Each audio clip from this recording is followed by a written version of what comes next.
So the topic today is shaping the future together. And we're going to talk about opportunities and challenges for women out there. So I'll start with Dr. Dr. Stella Ejenimbuati. When it comes to opportunities for women, Doc, do you think there are enough out there, or we need to create more opportunities for ourselves and government needs to create more opportunities for us? Or do you think we have enough opportunities out there and we need to go out and look for them and take advantage of them? Thank you very much, and a very good morning to all of you. Happy New Year. I haven't met most of you since the beginning, the whole of this. Thank you, Selena. This is a very important question because there are a lot of times that as women, we try to come from the point of vulnerability. And I think that what we are doing as She Achievers is to lift us out of that mindset. Opportunities, we talk about opportunities, but let's remember that opportunities come, but when you are not prepared, there's no way you can meet that opportunity and get the best out of it. When I was trying to look at, this topic this morning, so she can do it, I started asking myself, let's pick each of the words there and start looking at what it means for us as women and why we think that issues about empowerment and opportunities could be available, but we need to have the eyes and the mind, the eyes to see and the mind to actually grab it. So when we talk about Ken, which was a word that was very powerful in there for me, I think about it as an affirmation of possibilities. She can, you can. It means that the possibility is there, right? And we have seen it all around. We have seen, women making it. We have seen women who have pushed, and we have seen women supporting women. So that possibility is there. And until we have a mindset that says, I can, we may think that the possibilities are not around. I was looking at more, and as Prof said, what is more? More actually means that yes, there is something that we have done or we are doing, but it is maybe not enough to get us to where we want to be. And I believe that as women, our place is not just at the bottom. We don't have to settle for less. And so the possibilities, I want to do more, means that enough, the word enough, is just the starter. It's never the finish point. And so when you think that I've done enough, I've tried enough, to me, you're only starting. But a lot of people will settle for enough and think that that should, end the issue. But we are in a world where I call it the rat race. Everybody is running. And I tell you, as women, when we meet, we want to support each other. We want to bring our women up. And that is the joy of some of us. But we need to also understand that the men are not sleeping, and they will not sleep.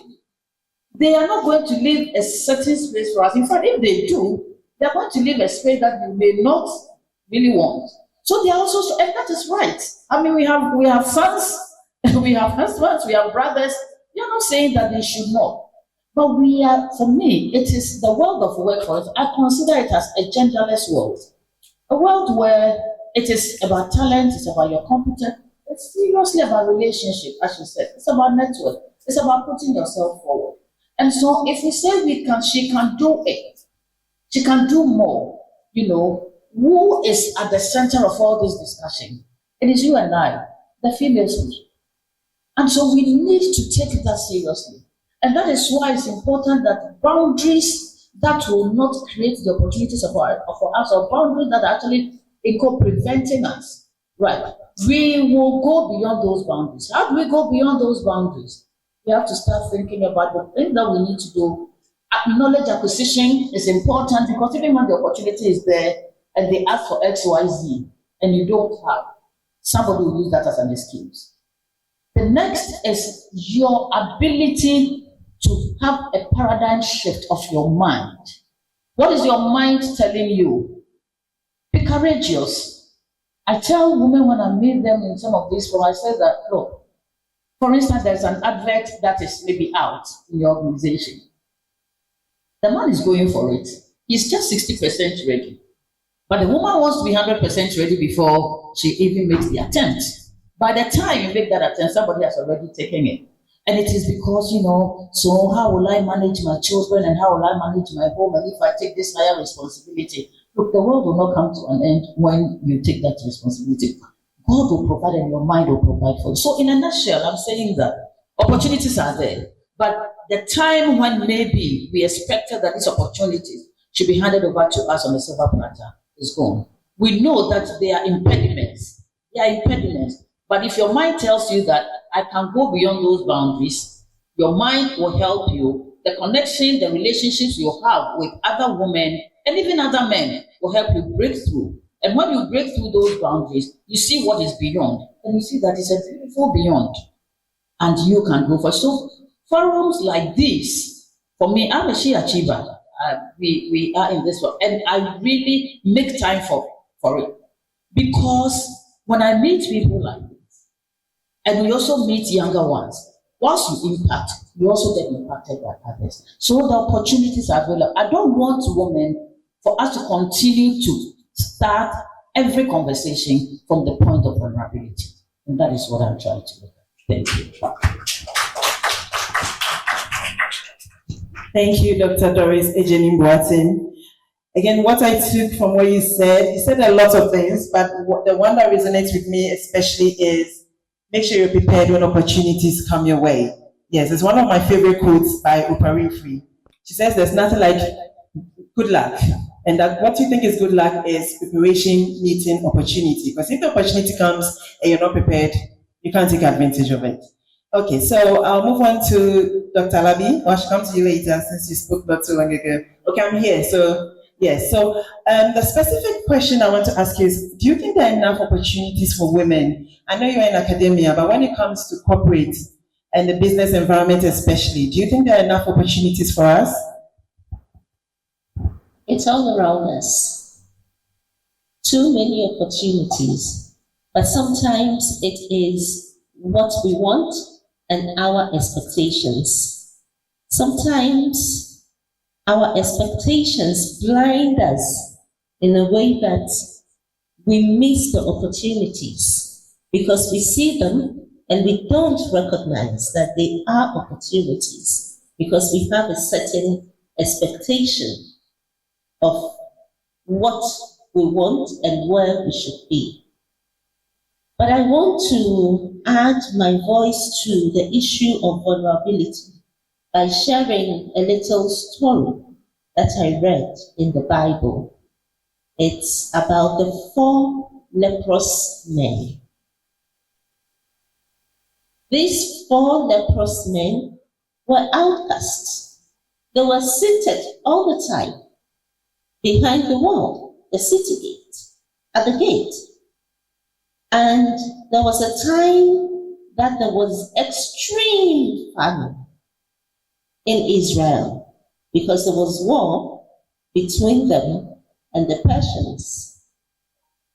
And it was so serious that man could eat man, let me put it that way. But this leprous men sat there and told themselves one day that, listen, if we continue to sit here, we will die. If we go inside into Israel, our own home, enter that gate, we're likely to die.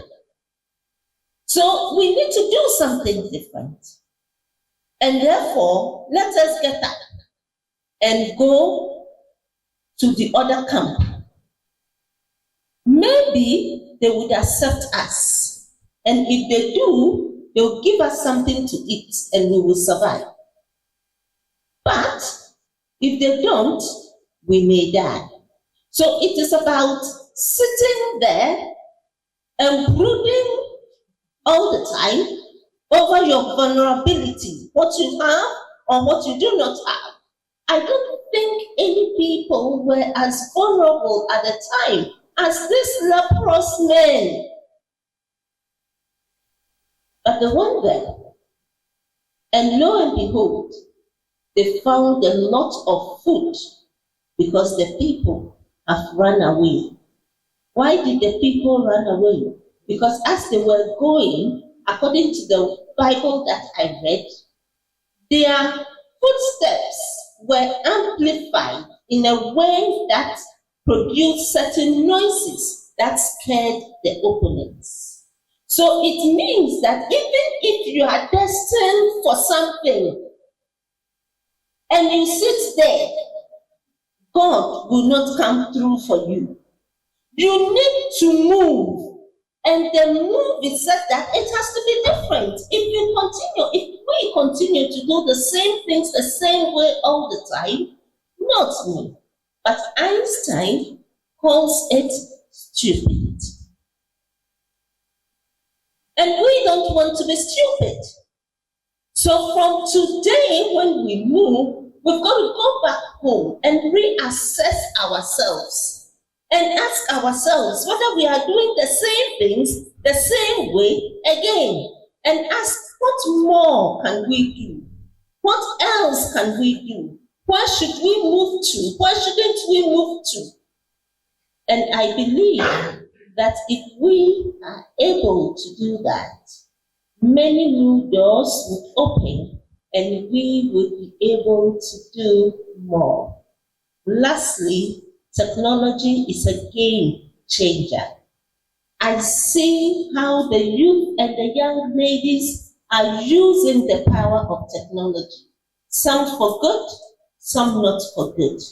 But the fact of the matter is, what can we learn from that to improve our own game, to improve our own businesses, and to position ourselves in a way that we can use that as a platform to launch ourselves where we want to be. Thank you.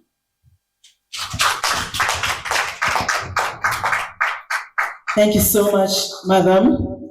Thank you. So we have to assess ourselves and see what we can do and push ourselves to do more. In fact, whenever I say women, please respond, we can do more. Women? Yeah, women? Right. So move on to Madam Mausi now. We're still on opportunities for women. Or should I give you a different question? Do you have something to add to what they've said already? Okay. Thank you very much.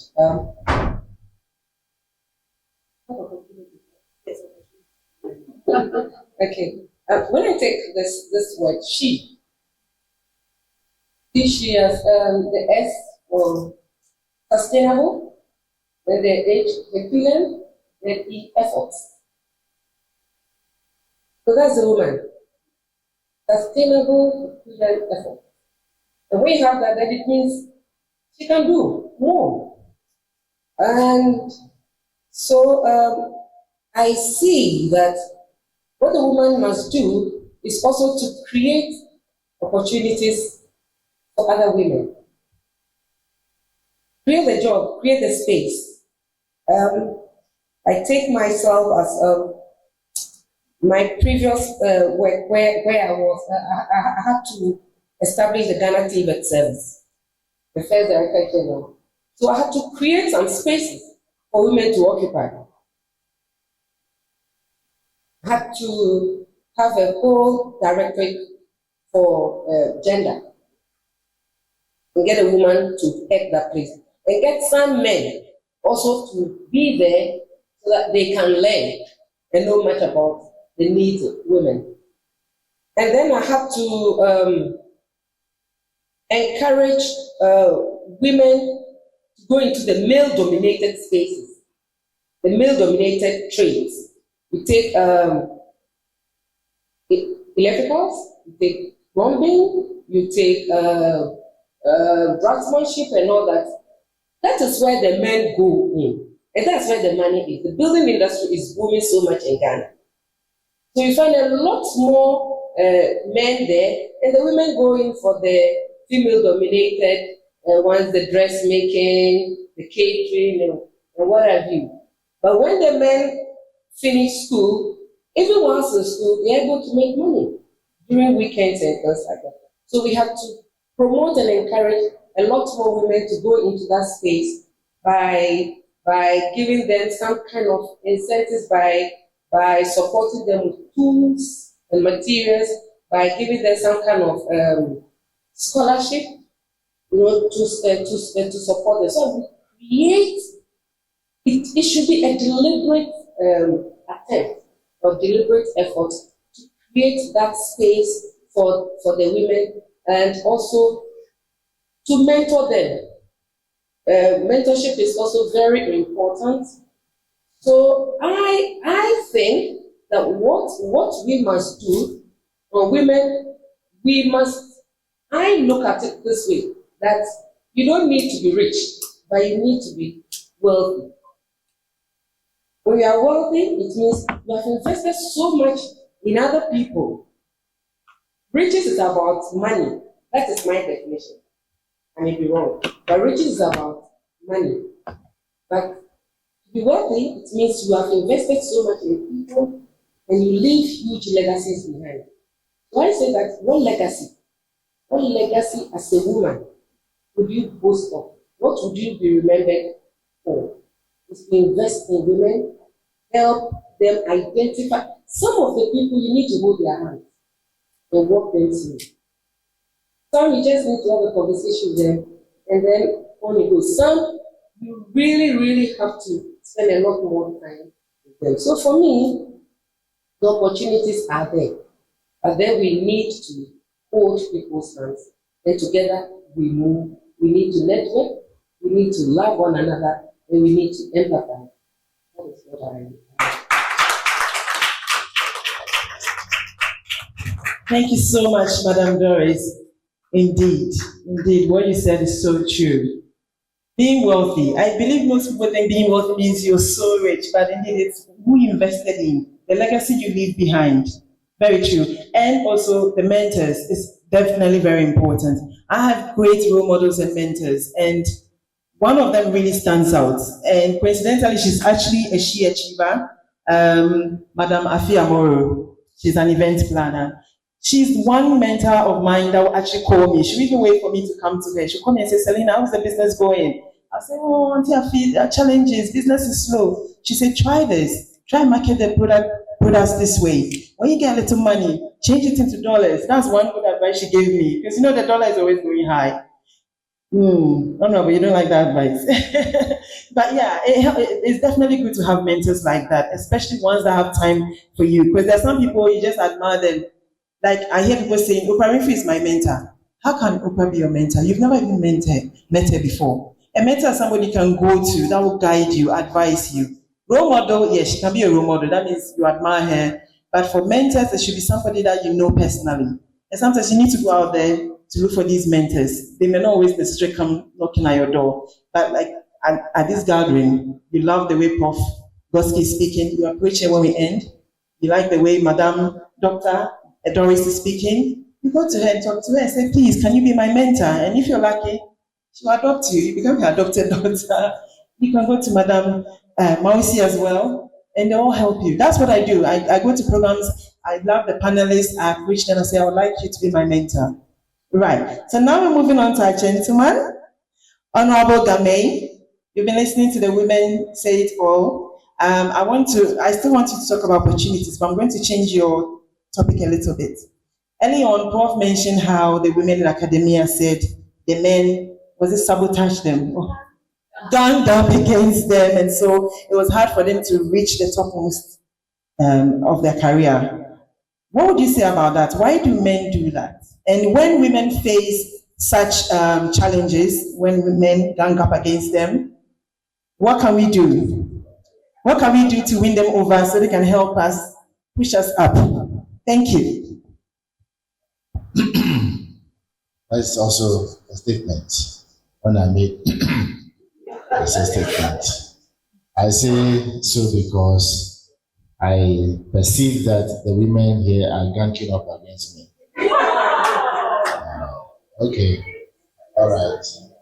So I'm trying to deliver myself from this trouble they are trying to impose upon me. Right.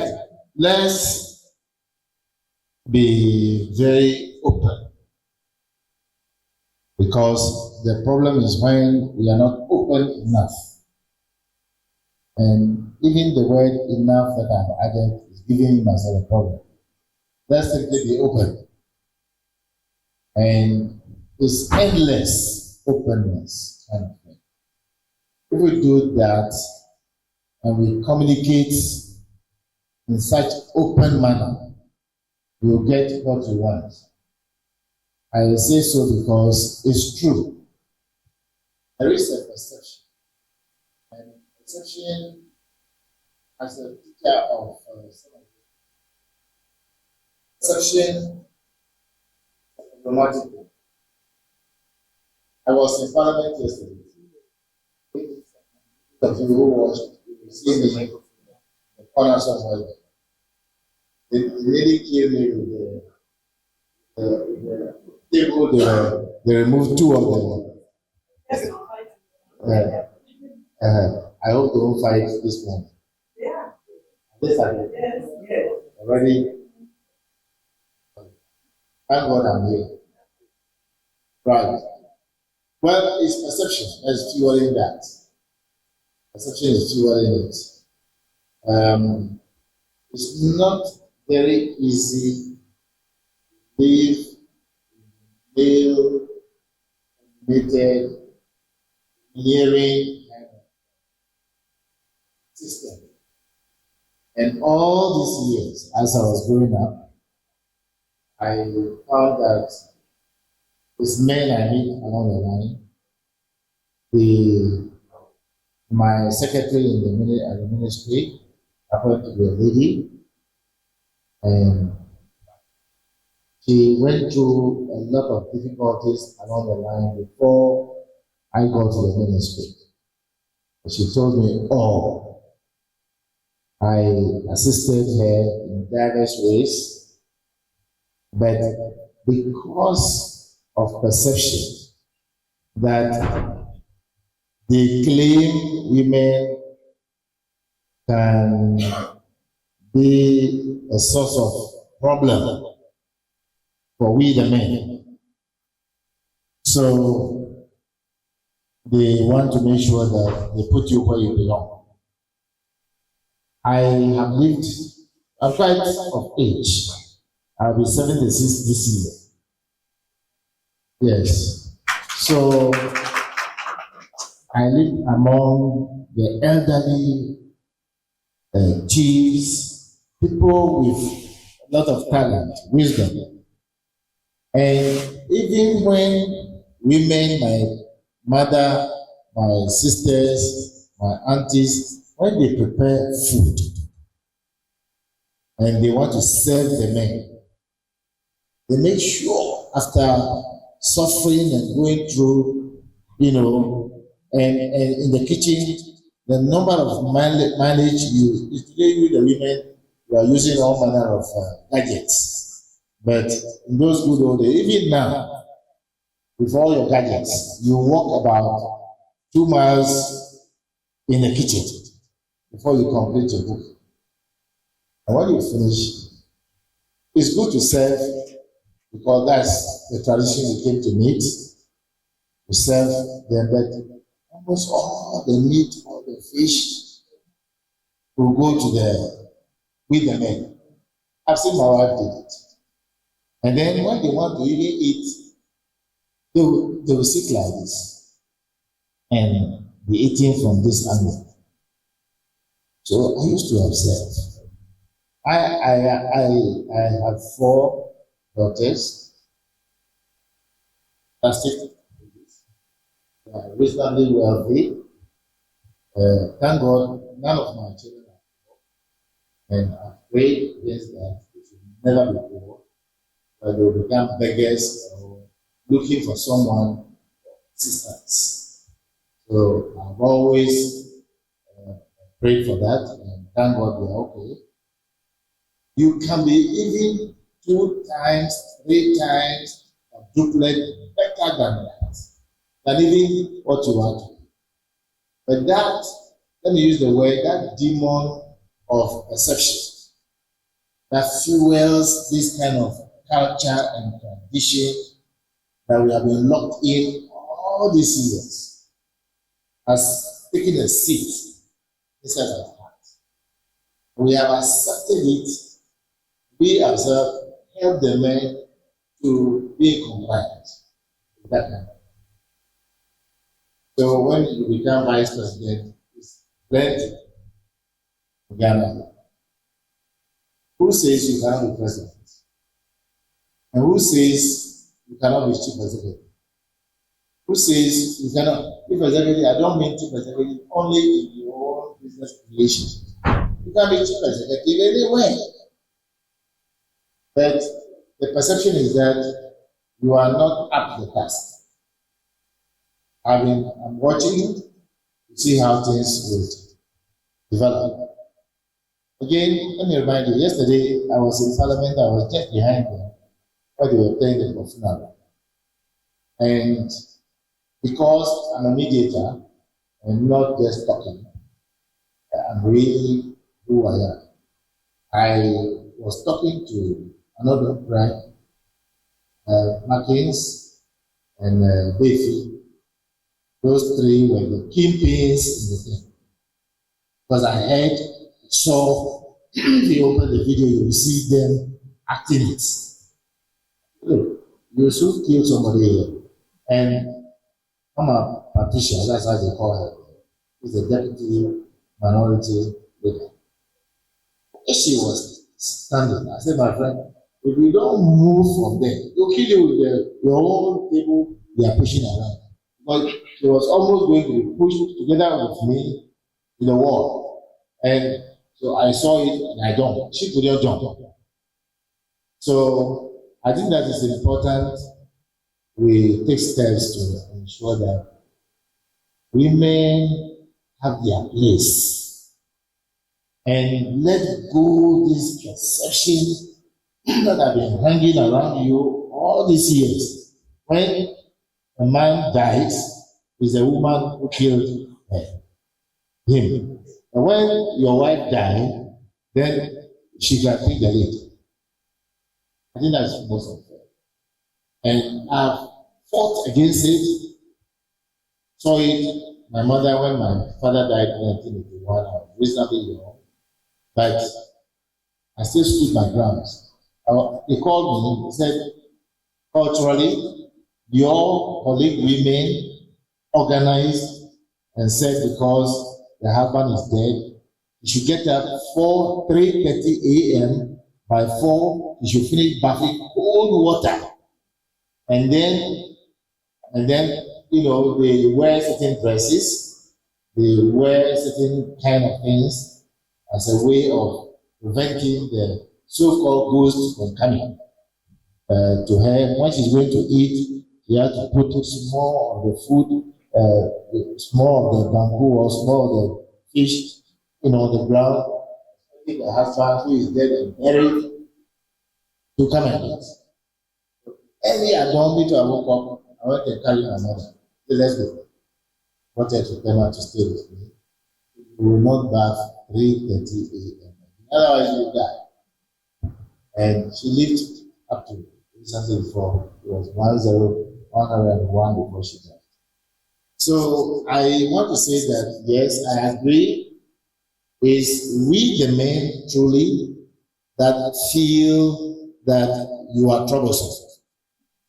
But again, I'm aware that you yourselves also gang up against yourselves and help the men to gang up against you. Who is the one? I'm a man. If I'm married, if I come to you and I say, and the first word is, I love you, looking pretty. I want you to be friend. It starts with my friend, it becomes fiancé, it becomes you have to go to bed. And all these nonsense. And you accept it. So you become a second-class citizen, even though I'm married, they call it what? Is it child side? What's yourself? You know, what is the meaning of side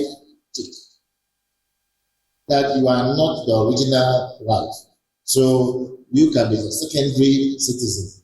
I agree that the population, we have so called plenty men, but who says it's by force that you should even marry at all?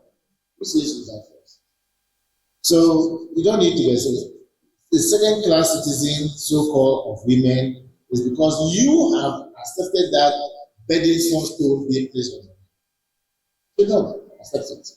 I know we've been together in the trenches, in her days, in telecom, and she went to hell. But she has grown in Kuwait recently in ERA before coming down to public services. And I've engaged her in diverse ways. I knew her strength.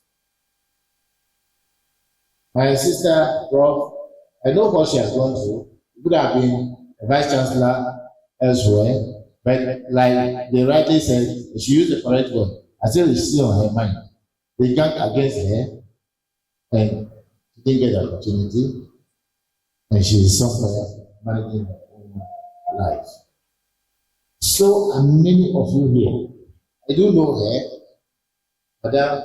It's like you think she is talking too much about this situation, but she want to, if you are a blacksmith and you are going to get something out of that iron piece, you have to make sure you put it in the heat before you can go. If you don't talk, who will talk for you? So I have a question for you as I bring my visit to a close. You have been doing something already. What you have been doing, you know it. So front of you. What else can you do to triple, quadruple what you have been doing? Maybe you want to market what you are doing. You want to waste your energy and time getting people. Go and do a research for you to find out how they sold A, B, C, D. It's simple. You are doing something well. What you are doing something well. Don't consider that your 1% is useless. That is what you got. You got 1% now. How will you add value to it? You become 2, become 3, become 4. So my question, I want to repeat. What else can you, the women, do with the support of good mindsets? You happen to be the chairperson.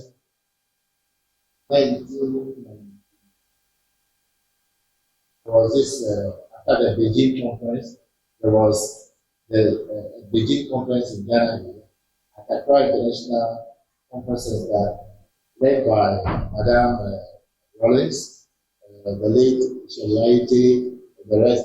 And the lady from China was here to speak. I was pleasantly surprised when Mrs. Rollins called that I should come and be the chairperson of that huge forum. I said, wow. But I'm not surprised because we the women, if you were my wife, the truth is that you came out of me, whether you like it or not. That's what the Bible, you quoted the Bible. The Bible says that God created thee and separated you from me, and you are here. So I have no business ganging up against myself. She's my wife, therefore she is myself. You have heard me say this several times. I don't know any man in this world that can be compared to myself. I'm the best husband in the world. If we talk about yours, I mean, talk about yours, I'm talking about mine. Because how many men have the same account with their wives, and the woman is at liberty to go and sign that account without my permission, and I can go and sign without her permission, and the two of us can sign. How many? There's only one, and it's me. So, I mean, talk about yours, I'm talking about mine. Because how many men have the same account with their wives, and the woman is at liberty to go and sign that account without my permission, and I can go and sign without her permission, and the two of us can sign. How many? There's only one, and it's me. So, I mean, talk about yours, I'm talking about mine. Because how many That is the point I have realized that we need to help the men too. I'm happy you are in academia, and I've been doing that. I've been teaching those doing masters as a Christian. And every now and then I get an opportunity, I let them know. Don't maltreat. Help your wife to get to your job. There's no need fighting around these issues. So you have a business to do. I met Madame some few days ago.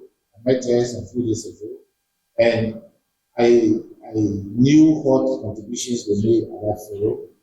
I know what work they are doing. And she asked me, "Will you be here?" I said, "Yes, I'll be here." And I saw her walking. So pleasantly happy. Please, whatever you are doing now, what else can you add to it? What is holding you? That's the networking we are talking about. Let's share ideas. I'm also a male female. I separated myself and put them in front of me. So I'm here to join you, to support you, and let's work it out together. So on your platform, I'll be there.